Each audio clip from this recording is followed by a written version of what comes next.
Here are the sponsors for the video tour. Our diamond sponsors include Farm Credit Canada, Miekeren Farms, Brenk Nursery. Gold sponsors include BASF, NM Bartlett, the Nova Scotia Crop and Livestock Insurance Commission, Paul Lannan and RBC Dominion Securities, Scotian Gold, Truro Agromart, and Kraus Nurseries. Our silver sponsors include CropScience, Bishop & Company, Corteva AgriScience, Grindstone Creek Nursery, and Nova International Equipment.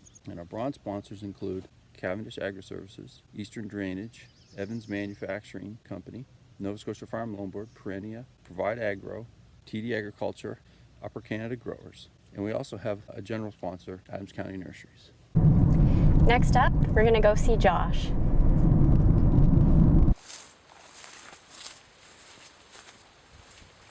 Hello, my name is Josh Oulton, and I'm farming here at TapRoot Farms. And so you farm apples organically, is that right? That's correct. Okay, and what kind of insects and diseases are your main priorities? Well, I mean, it's much like conventional farming because we farm both, and the bugs are all the same. They cross, they don't care what production method I'm using. It's just, we have, of course, different methods of going after them. Sometimes, and even sometimes they're the same idea.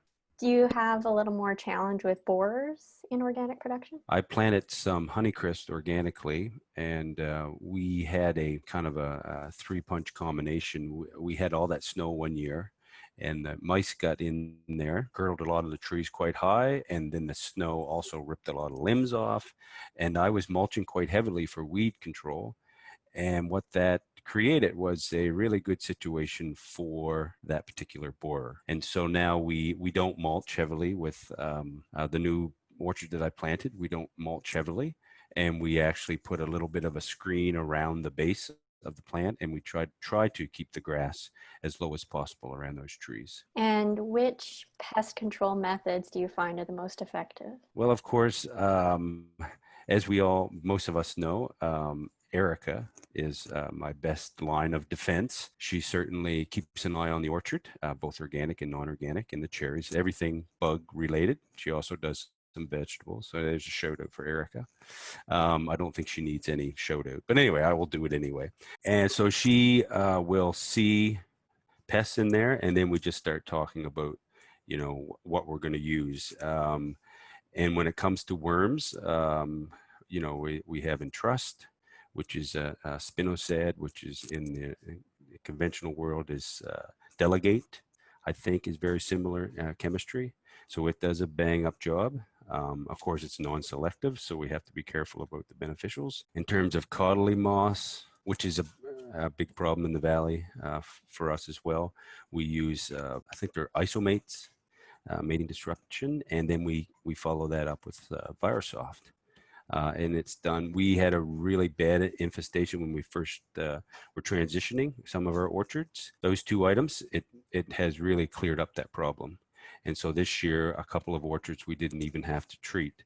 Now with the isomates, we unfortunately put those out before traps. Had we known we weren't going to catch any, we might not have put those out, but we have to put them out anyway. So, and it's not a big deal. We just walk around the perimeter. It takes a couple guys and some ladders, not very long, to cover 25 acres of orchard with those isomates. And then, of course, a big one in the valley is the maggots. And we use a product called GF120, and that has done really well. I have not had a problem. I just put it on 5 times every 10 to 14 days. And of course, the aphids are a problem. Josh mentioned he was just about to treat for the aphids when? So the predators came in and took care of them. And so you mentioned that you had tried using mulch for weed control. What do you typically use for weed control now? Well, at this point, I just mow as close as I can. And I have been looking at getting a little something that I can like till under the trees a little bit, but I haven't got there yet. That's definitely an option if we were to go and plant like more new orchards. I think that's the route I would go. Right now with the established orchards, I can get in close enough that there's just a little strip in between each tree. I don't have a bumper, but I have a perfect mower that goes right in under the tree. So that works pretty well, but it's definitely an issue, the grass. And so if I was to plant a young tree with some weaker rootstocks, I would have to sort out a weed control system. Okay. What rootstocks do you prefer to use right now? I have been trying my luck at a nursery with the help of Rob Pyle. We had some success, but we're using 102s right now. 106 is what I'm using right now. Like M106, right? Yeah, Okay. yeah, Okay. really aggressive Okay. rootstock. We have a couple varieties that, what did we put in? We have Spartans do really well, and I have an orchard that I transitioned, and Spartans work really well in organic production. I guess they're not very susceptible to scab. They always come out beautifully red, and when you're doing organic, I don't know why, like our Paula Reds and our Macintosh, anything that's red is really super duper red. Are there any other varieties that you tend to grow? A lot of what I'm doing so far in organic is transitioning, and I have transitioned quite a bit of the spies out. So we have a lot of northern spies.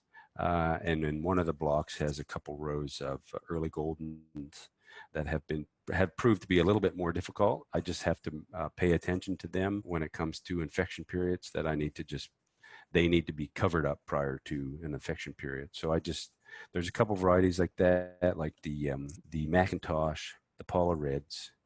I pay closer attention to them in that critical time in the spring, and that has worked. And I have gotten in trouble with fungicides and using copper a little too far along in the advancement of the apple size, and we've gotten some russeting from the copper. So this year we went right into Serenade Opti because it also has some suppression for fire blight, and we sprayed that all through bloom, and then passed there, and then a couple sprays passed, and now we're into pretty much just covering up every now and then with Cumulus, and so far the Paula Reds look fantastic. I took a little block of Galas and Honeycrisp, and I've been seeing what I can do with those two varieties.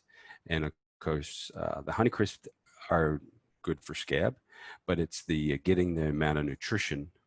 And again, they're on rootstocks that aren't really suitable for organic. So it's getting the growth and those nice big green leaves on the trees to keep that tree engine rolling. So that's been a bit of a challenge. And nutrition in general has been a challenge, taking trees out of non-organic or conventional methods, getting them off of that really very available nutrients that we put down in the springtime. So what I have started doing is giving them a fair dose of a manure after harvest.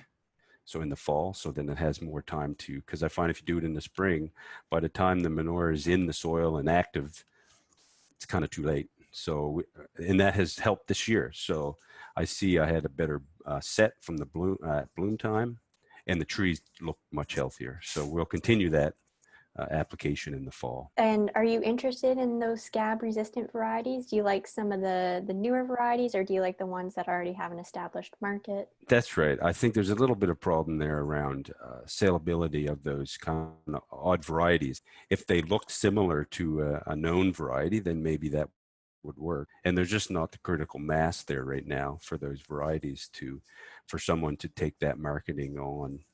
Because when you go in the store now, what do you see? You see organic Red Delicious, organic galas, organic this. So it's just they're mainstream that they fit into the organic systems. And so you've mentioned that you've transitioned some conventional orchard to organic. Yes. How long does that process take? It takes 3 years from your last application. So you can kind of play with that a little bit. You know, you can spray your apples, you pick that crop, but as soon as you stop spraying, like say in August, that's when your time starts. So you can then pick that crop that year as a sprayed crop, and then you have basically 3 years from August. If you're an established organic grower already, you can take a field and stop spraying it and have the records. You don't have to do the certification on that field because you're already an established organic grower. But if you're a new grower, you have to put it through 3 years. So you have to pay the fees. Oh. And for our farm, we have our organic inspector comes every year. And we have, I mean, a very similar record keeping as food safety. Really, it's just like marking down what you do. That's all you have to do. It's just like record keeping. And it usually costs for us, we also have vegetables, of course, but we have about 200 acres of organic right now. And it costs us around $2,000, something like that. And what kind of fresh fruit production per acre is a reasonable goal in our climate? I personally believe that we can be just as the same production as what you would expect out of a conventional orchard. There's just not the same kind of research and effort towards organic production, and so I feel like I'm just out there sort of trying it and seeing what, like applying the nutrients in the fall or getting the codling moth under control. And so, there's just not a real good template out there of how to grow organically, what rootstocks. But if you're going to go conventional, I mean, as you know, there's lots of information out there to have success in conventional orchards. There's a few different certifying bodies in Canada, right? Is it confusing because they have different lists of allowable products, or do you pay attention to the one that you're certified with and you're fine? There's a list out there of permittable substances, and if you're going to use something different, you just get a hold of your certification body and they'll be like, sure. You just call them with the product name. It's a phone call. So you have to be careful what you pick up and use. And if it's something that you've never used before, you just give them a call. Even if it says right on it, Omni approved or approved by ProCert. If you're with EcoCert, then you just need to just make sure. And this year, how has your farm been impacted by COVID-19? Well, we've bought a lot of hand sanitizer. We have 14 people who come up from Jamaica, so that was a different kind of experience, quarantining and getting all the paperwork in line there for, while they're in quarantine. We do have some people that come from Newfoundland. Very happy that I'm a farmer for COVID because I can still just get up and work and I'm in my own little world. It's been a little bit different on the marketing side, but we're sort of almost, because we do a community supported agriculture model, we were almost built for COVID because we already were doing online purchasing and home deliveries of boxes. So it's like we just sort of just kept going. There wasn't a real huge influx. There was at the first of more people wanting to choose, home delivery, and that sort of has that, like the extra online orders from random people have definitely slowed down, but still there's seems to be a very good demand for a local product. And you grow cherries as well. How were they this year? Cherries are loving it. My gracious. We put a big effort into setting up some trickle irrigation in our cherries. And so the size is good. The amount of cherries on the tree has been like they just hung on. Usually we get a big drop, like and then a bunch of them abort, but not this year. It's a great crop. But of course, it's been a real challenge with the spotted wing this year.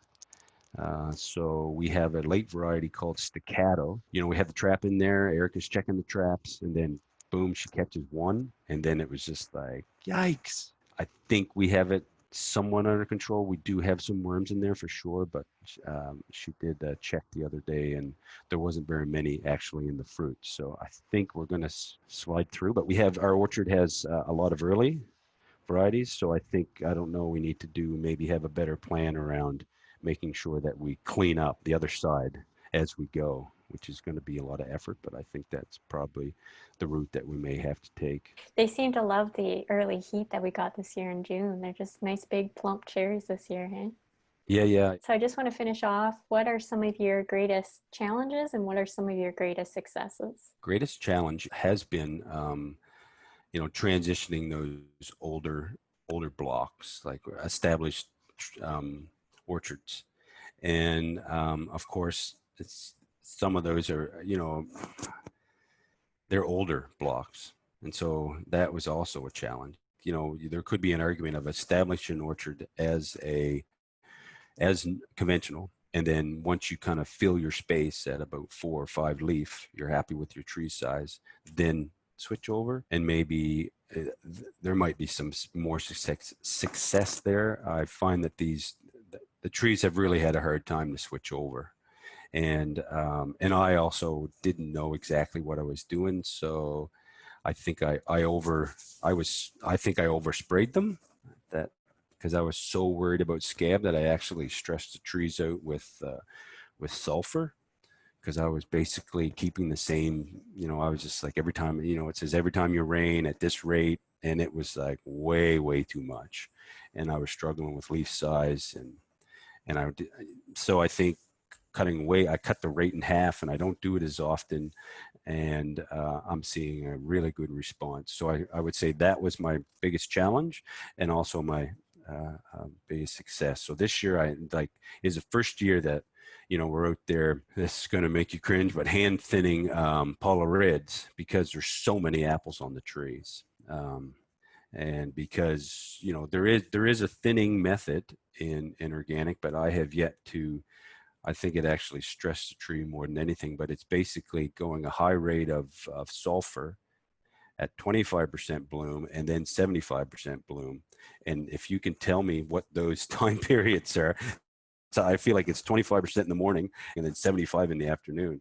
So that's a lot of sulfur to hit those trees with, because basically you're trying to do the same as, 7 or whatever. You're stressing the trees out so bad they drop a bunch of blooms, but it's tough. I mean, thinning is tough at the best times, and to try to throw that in there. So this year I just decided, nope, I'm just going to hope for the best. And if we do get a big crop, I'll try to thin them out. Well, that was great. Thank you for answering all these questions. No problem.